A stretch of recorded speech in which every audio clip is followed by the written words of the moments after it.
Today's message is for the woman who wants to heal your hormones, your metabolism, and your gut because you know that something is off, but you also want to get lean. You have like 10 to 15 pounds that you want to lose, or maybe you're listening to this and you don't really need to lose anything, but you're scared of gaining something if you actually go all in on a healing journey.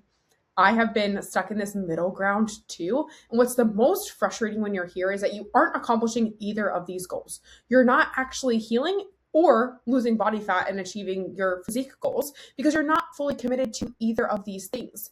As you know, hormone healing and fat loss require different and opposite inputs. The actions that lead to fat loss are a calorie deficit, added cardio, a little bit of restriction, of which are stressors on the body that create an environment where your hormones and your metabolism adapt in a way where they are more compromised. So on the other hand, when you are resetting your metabolism, your hormones, this requires you to be at least at your maintenance calories with minimal stressors on the body.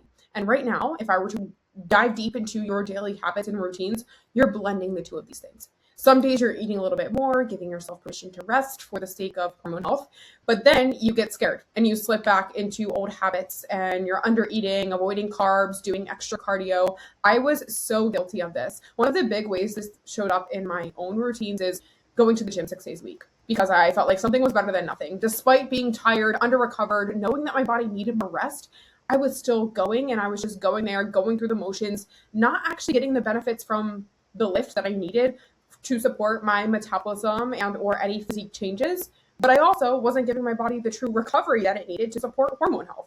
So I was just wasting my time in there because it wasn't helping me to achieve either goal, whether that was fat loss and body recomposition or hormone healing. And I see this a lot with clients, doing active rest days that are still too intense for hormone healing. Or from a nutrition standpoint, you're eating more, but it's all coming from protein, not carbs and fats, which is really what your body needs because protein feels more safe for you as you're adding back in more calories. Or you're eating more, but it's at night.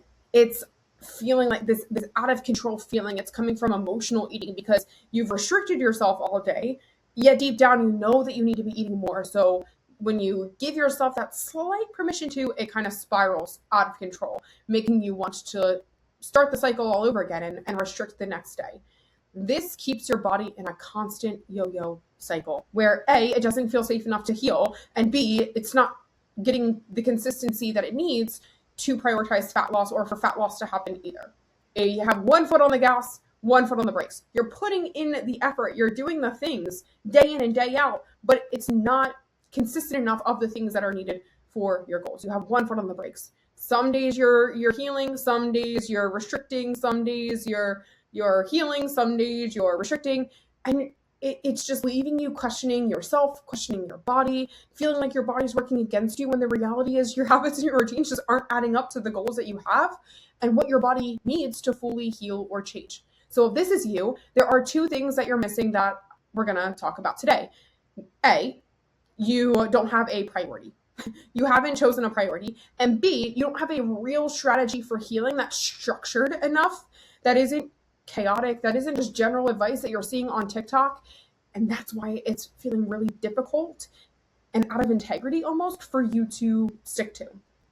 Up until now, it's been really easy to tell yourself the story that you're stuck because your hormones are the problem, or diet culture ruined your metabolism, or that you've been given bad advice from another coach or program. And you guys know me. I totally agree. Like, those things do matter. They do play a role here. But if we're going to also be honest, they aren't the bottleneck for you anymore. The real bottleneck for you in your journey, the real reason that you're stuck is you're stuck in this position of indecision. You're lacking commitment to one priority long enough for your body to actually respond because you're scared of making the wrong decision, doing it wrong, and potentially gaining weight in the process. The real bottleneck is that you're constantly starting and stopping over and over, swinging between these extremes, which turns into no real healing for your hormones and your metabolism and no real fat loss for you. Just you putting in a whole lot of effort without any momentum and mentally feeling confused about why you are doing all the things but not reaching your goals day in and day out. And this confusion is stressful. It's keeping you stuck. It's sucking all the enjoyment that you used to have in your health and fitness journey.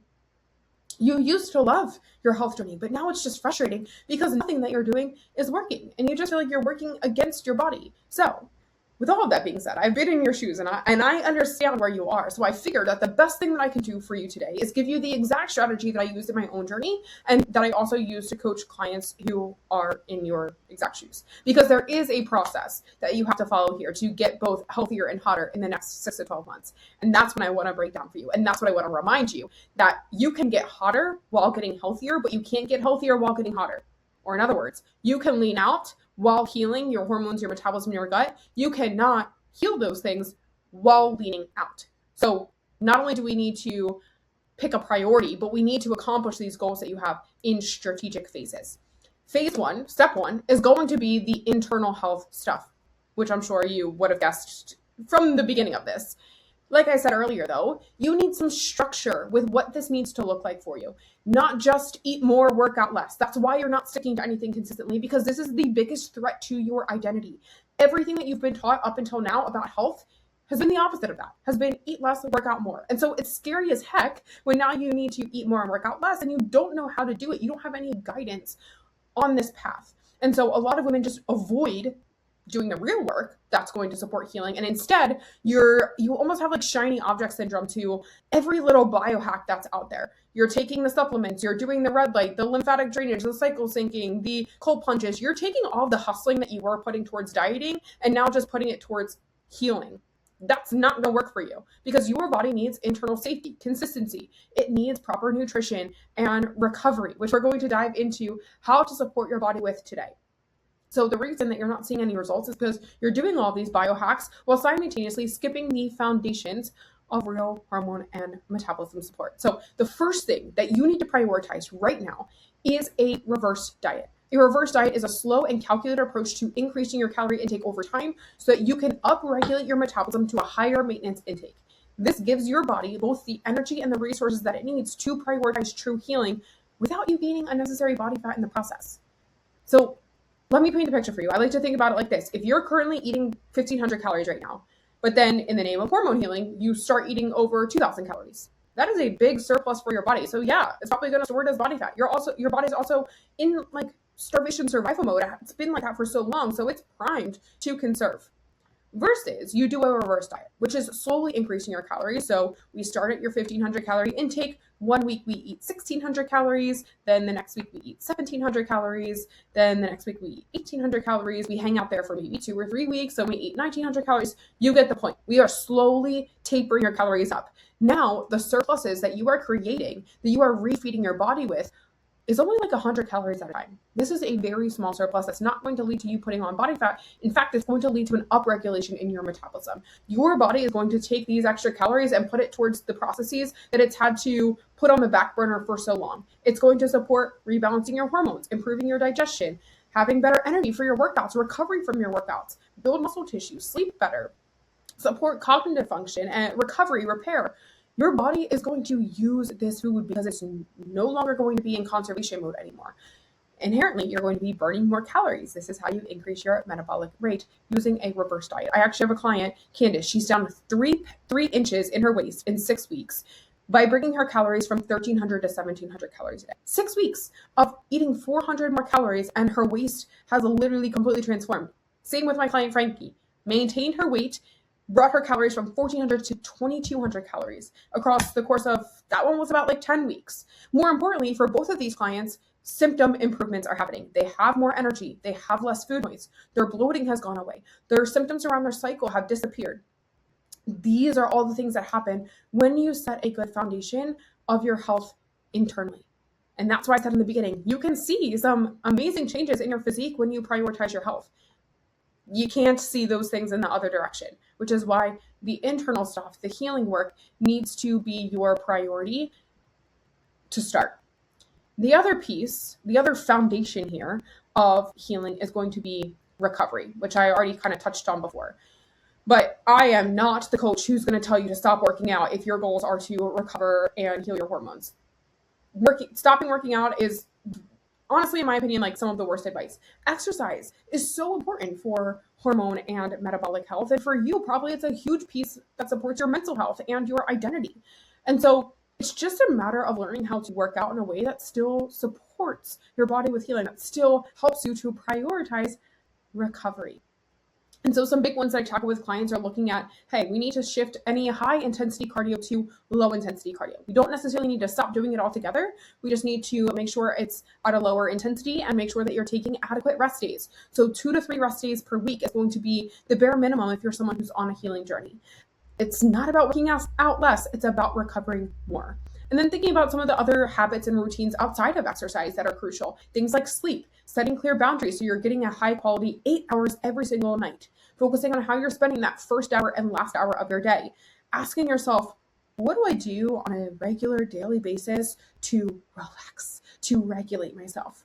Are you turning to cheap dopamine like mindlessly eating, scrolling on TikTok, watching Netflix?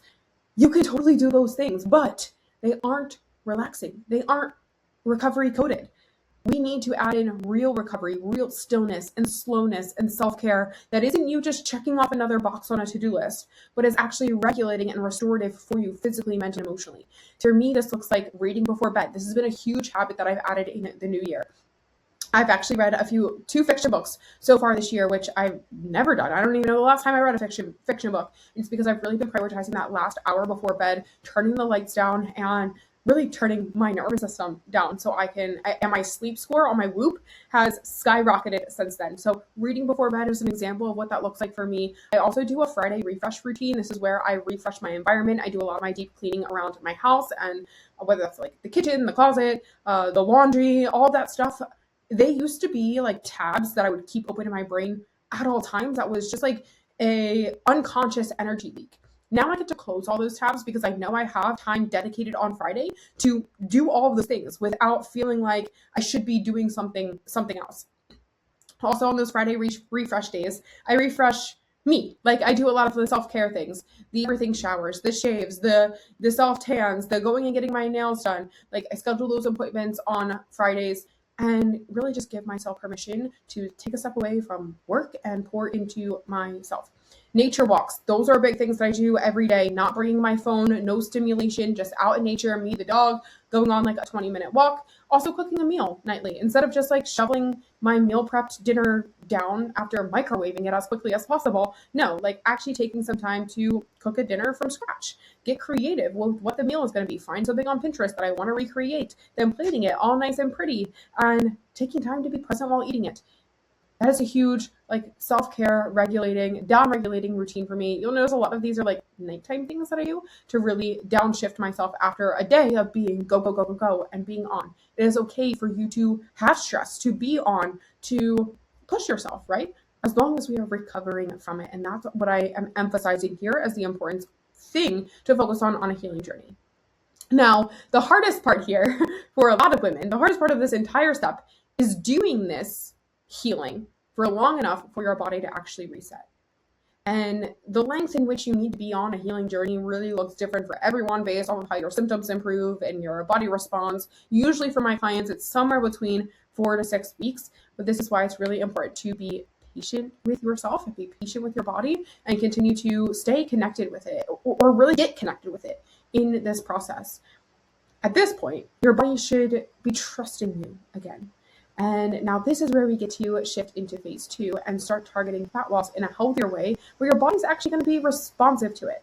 So step 2 to this journey is going to be a calorie deficit. Sometimes, a lot of times actually, I get women who come to me who are scared to do a calorie deficit after spending so much time dedicated to healing or being burned by a calorie deficit in the past. You're scared that you're going to mess things up again, that you're going to get too obsessive or too restrictive or too extreme like you did in the past. And I just want to validate this feeling. I totally get it. But also, you're forgetting everything that you learned from that experience. You're forgetting that one of the reasons that we do things and we make mistakes is that we can gain the wisdom and learn from them so that we don't do the same thing again. It doesn't mean that we never try again or do it again. It just means that when we do it again, we do it differently the next time around. And so that's what I help my clients walk through as we go into this calorie deficit phase differently, more sustainably, more healthfully, with a conscious awareness around supporting your hormones and your metabolism in the process. A lot of women start with me because they lack the self-trust to diet sustainably and with enough accountability. So the keys to a calorie deficit that are more healthy is using the minimal effective dose strategy. meaning you don't just drop your calories so low and add tons of cardio right away. You slowly taper your calories down, slowly add in some cardio based off of your baseline stress levels. And with each drop, your body will adapt, it will respond, and it will lose fat. So again, just like I gave you an example with a reverse diet, what this looks like in a deficit is instead of just dropping your calories to 1,500 calories, where your metabolism is going to adapt to that in the course of 3 to 4 weeks, and yeah, you'll lose body fat in that 3 to 4 weeks, but then you'll hit a plateau and stop progressing in a short period of time, and your only option from there is to keep restricting yourself and adding more cardio, like that is not sustainable. Versus you start at 2,000 calories, you drop to 1,800 calories. That's a 200 calorie deficit where you can start to lean out a tad. Then after about 2 to 3 weeks of eating 1,800 calories, now you stay at 1,800 calories, but you add some cardio. Now we add in about an hour of cardio across the week, 2 30-minute sessions, 3 20-minute sessions, and we continue to see some physique changes and fat loss. Then after 2 to 3 weeks of that, we make another drop to your calories. We drop another 200 calories down to 1,600 calories. And we're really starting to see the scale climb down here. And then maybe we bump up your cardio a little bit more. And then we drop after 4 or 5 weeks there, we drop your calories, maybe 100 calories this time, down to 1,500. And now you're 8 to 10 weeks into your deficit, 6 to 8 pounds down, and a plateau is nowhere in sight. This is the healthier way to go about a calorie deficit. This is how my clients are losing weight consistently at much higher calories than you are stuck plateaued. So that is number one for how to do a sustainable calorie deficit. The second most important piece to doing a sustainable calorie deficit is making sure it's temporary. You have to have an exit strategy to get out of your deficit while maintaining your progress. Metabolism and hormone issues pop up when you are chronically dieting and stressing out your body, not when you're doing it in an acute deficit phase. So you want to keep your deficit short, sweet, to the point, precise, exact, and then you want to have an exit strategy for getting you out of it so that you're not underfueling and adding tons of stress onto your system for too long. This is why it's important to keep track of your biofeedback, things like your digestion, your energy levels, your recovery, your cycle, your mental health, your sleep quality. These are going to be how your body communicates with you that, hey, like this is too much for me now, time to stop dieting. Usually 6 months is the max that I like to see, where I like to call it quits with clients and feel like it's time to take a little diet break, whether we reverse diet you and you're like, hey, I achieved my dream physique, great, now I can maintain it, or we need to do a little diet break, a shorter reverse diet to then bring you back into a deficit when your body can be responsive again. You guys probably know this, being on a fitness journey for quite some time already. It's very rarely that in one shot we're able to get the body recomposition that you want. It's going to take a few phases of, maintenance, building muscle tissue, cutting, maintenance, building muscle tissue, cutting, to really get a full 180 in your physique. So it really just depends on what your goals are. But this is how you'll do a more sustainable calorie deficit, is again using that minimal effective dose and keeping that deficit temporary by having a clear exit strategy for reverse dieting so you can maintain your fat loss while continuing to support your metabolism, your hormones long term. So here's what I want you to take from this episode, because awareness around all of this and what you need to do next without any direction really just creates more overwhelm and confusion. So the first thing that you need to think about is knowing which stage of the journey you're even in. Do you need to start with internal healing, or is your body already primed for a responsive fat loss phase? True leadership over your body is choosing the right season, even when it's not necessarily the one that you want right now, and committing to that for long enough for it to work instead of panicking halfway through and letting fear drive the decisions for you. Then, once you've decided and figured out which phase you need to start with, you need to realign back into your disciplined identity. Realign with discipline and consistency. No more back and forth, all or nothing, in and out, go and stop. Discipline can be applied to both phases, both seasons. In a healing journey, it looks like eating enough every day, even when it feels uncomfortable, training in a way that supports recovery, taking adequate rest days, and resisting the urge to over-optimize and overcorrect with tons of random biohacks. Discipline in a fat loss journey looks different. It looks like consistent calories, being in a deficit, intentional training, adding extra cardio, tolerating that short-term discomfort or sacrifice that doesn't necessarily feel balanced but is required to force adaptation in your physique. Both of these phases require discipline, just discipline that looks different expressions of it. That's what we are stepping into in this next season of your health journey. And if you're listening to this thinking, I know that I need some structure, but I don't trust myself to choose the right phase alone. Frankly, I don't trust myself to stick to it consistently enough to see results. That is not a weakness of you. And you shouldn't really expect yourself to master your fitness on your own. Truly, I have a coach for this exact reason. That's exactly why support exists. Because when someone helps you choose the right next phase and hold that phase long enough to work, your progress finally feels calm, it feels consistent, and most importantly, it feels within your control. And that is what I want for you, and that's what I hope that you can take away from this episode. So, you know where to find me if this is you. Thank you guys so much for tuning in and listening. I hope this is helpful, and I'll talk to you in the next one. Bye, guys.